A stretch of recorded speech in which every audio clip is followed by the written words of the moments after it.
Hello, Gemini. This is Laura. I know I've been gone for a while. First, we're going to call on Spirit with so much love and so much gratitude. And we ask for our highest, our best, and our clearest messages for Gemini during this full moon in Aquarius. So I took about a 2-month break. I got COVID, and I had some experiences while I had COVID that just made me reflect and not want to share my energy and kind of just go into hermit mode. But I think it's been a good break, and I think it will lead to some clearer messages. So let's see what's coming up for Aquarius, for Gemini with this Aquarius full moon. The Aquarius full moon is about how we as individuals impact the collective. So it makes us reflective, self-reflective about how we impact the world around us and how we can make the world around us a better place. And the fact that the Lion's Gate was 8/8 and we have this full moon on 8/11, there's just a more intense energy surrounding this. You have full moon in Cancer, let your fears dissolve. New moon in Gemini, think it through. And new moon in Libra, know you are loved. And Gemini, what's coming through for me really is that you have some doubts and some questions about a primary relationship that you're in, and you are loved by this person. These fears, I feel, are external, and it's really important that you think through where these fears are coming from and release them so that they don't hinder what you have with this person moving forward. That is a very specific message. So I hope that resonates for you, but that is exactly what I'm getting. So let's see what the tarot has to say about what's going on for you and what you can expect in these next couple of weeks, Gemini.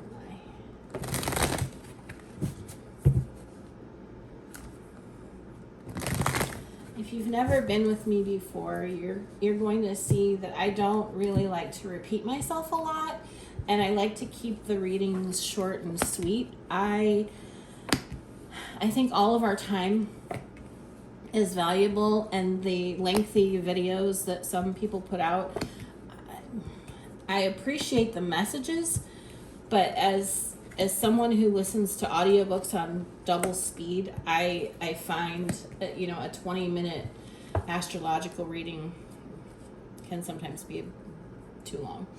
So we have the Death card at the bottom of the deck, and the Four of Wands and the Page of Swords. So Gemini, the hidden energy is that you are transforming, and because you are transforming, there is this major connection that is being transformed as well, is what I'm getting. So in the past, you have this 5 of Pentacles, 6 of Pentacles, and Knight of Swords. And what's coming through for me is that you were in a previous relationship that is tainting the current one that you are in. I think that's what you're being asked to deal with. You're being asked to put the past in the past.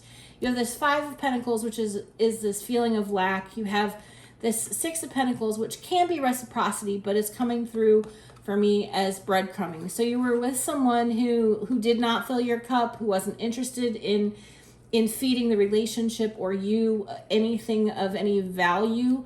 And this Knight of Swords, I think, isn't embodied by a person, rather it's the energy that you need to use to cut through all of this and just kind of wipe it out of your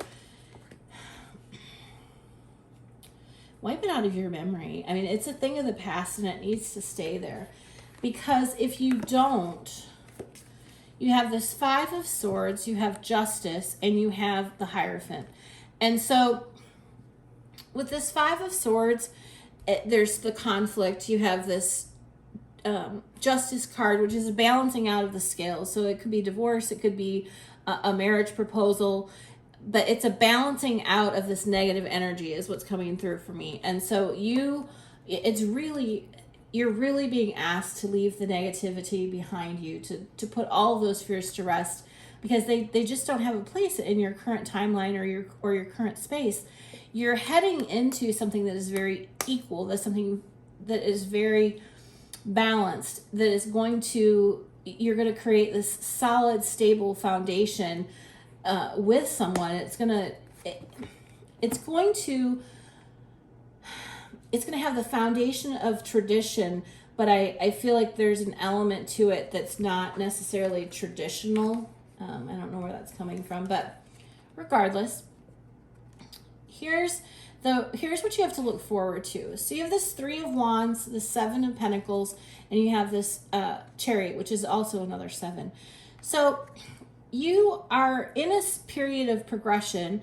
You went from a 5 to a 6, and then you go back to a 5. You have another 5.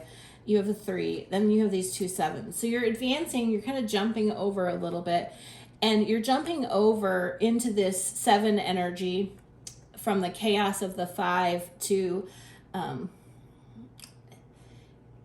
really starting to get some movement going with the 7s.